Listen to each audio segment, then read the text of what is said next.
Good evening and welcome. Among the decisions taken at its meeting yesterday, the Cabinet of Ministers approved a commission to strengthen, implement, and monitor the recommendations regarding the Truth, Reconciliation, and National Unity Commission, TRNUC. It also approved for a comprehensive study of the current state of the drug situation in the country and to reorganize the Department of Culture, that it returns as a ministry and that several entities under this ministry also rearranged to put culture forward.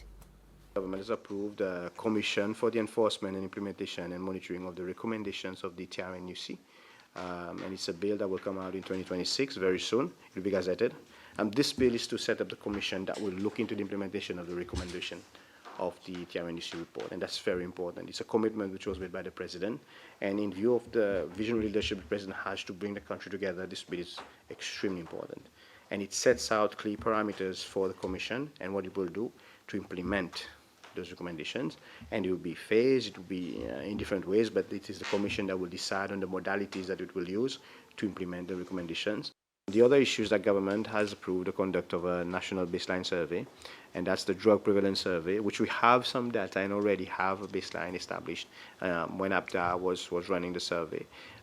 Currently, we have the people in-house that have worked on the survey before that can conceptualize and structure the survey in such a way that we achieve the desired results of the survey, which is to inform policymaking across the different areas in which APDA needs to interact with the drug addiction problem. So that relates to prevention, the treatment, and the rehabilitation.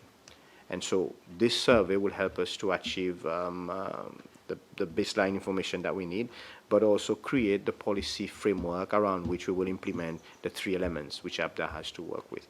Not only that, but it will also provide a clearer indication as to the prevalence of what kind of drugs are being used in the country currently, and whether our treatment modes that we have, our prevention mechanisms that we have, and whether this should extend to the back end to law enforcement. This will also be included as part of the process of establishing the survey and using the information and the data to drive decisions. The other important decision by Cabinet is to approve the Seychelles Culture, Arts and National Heritage Bill, which repeals the SNICHA bill as it was before and restructures and reorganizes it around the different core functions of the different entities that was inside SNICHA in the past. So that would include the Creole Institute, the Arts and Crafts Agency, Creative Agency, the Museum, Archives and Library Authority, and a Heritage Agency. Why? Because we need to restructure how we look at culture, not only for the sake of culture, but also how culture should integrate across different sectors, be it in education, and be it in tourism, or be it in other areas. The newly established Committee on Environment, Fisheries and Tourism in the National Assembly has held its first meeting since being approved by the Assembly late last month.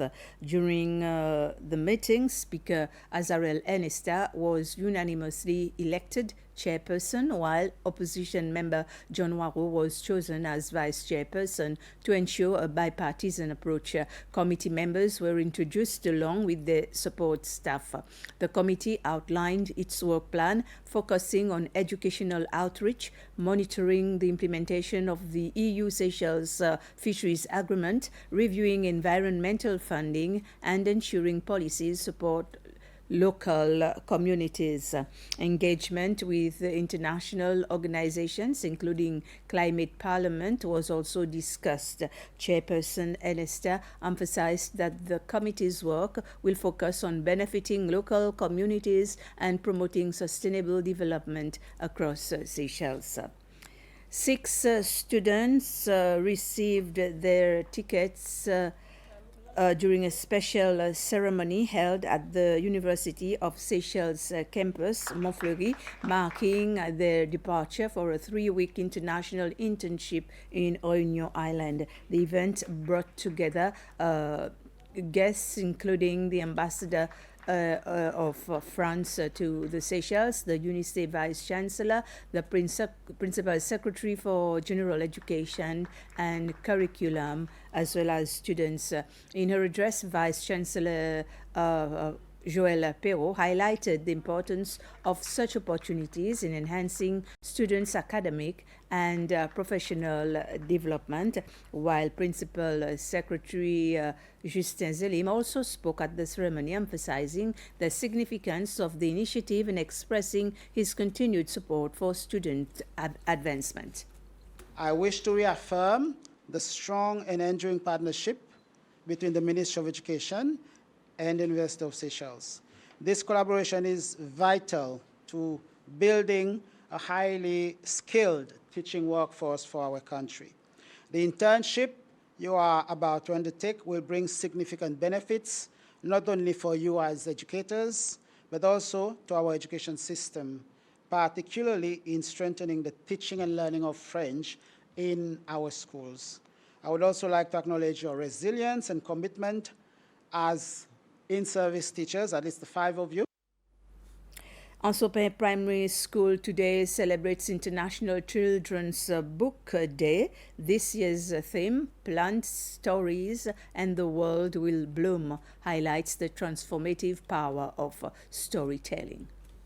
Observed annually around the birthday of the renowned author Hans Christian Andersen, the day is often described as a celebration of the magic of reading and its ability to inspire young minds.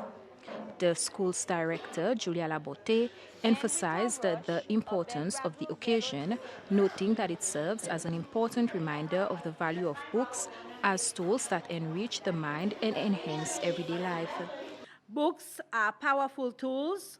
They spark imagination, nurture creativity, and open doors to knowledge and understanding. Engaging in reading and a variety of book-related activities may bring many benefits. Through reading, you develop language skills, improve concentration, and build the ability to think critically. Stories allow you to explore different cultures, ideas, and perspectives, helping you grow into compassionate and informed individuals. Activities such as storytelling, reading aloud, role play, and discussions make books come alive, transforming reading into an enjoyable and interactive experience. Celebrating reading and storytelling also strengthens our sense of community. It brings us together to share ideas, express ourselves, and appreciate the beauty of language and creativity. Students of the school, along with library assistants from various institutions, took part in a range of reading-related activities to mark the event.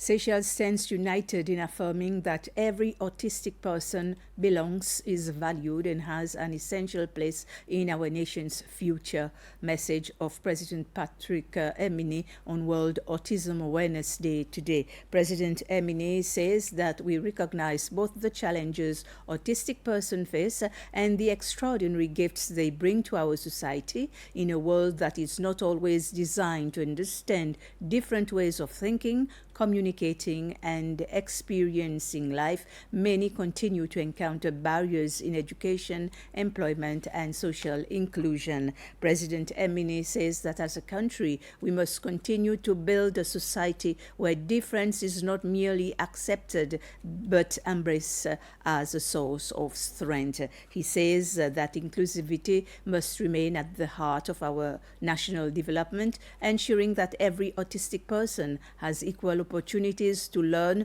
grow, contribute, and thrive in supportive and empowering environments. We've come to the end of this news summary. Thank you for watching.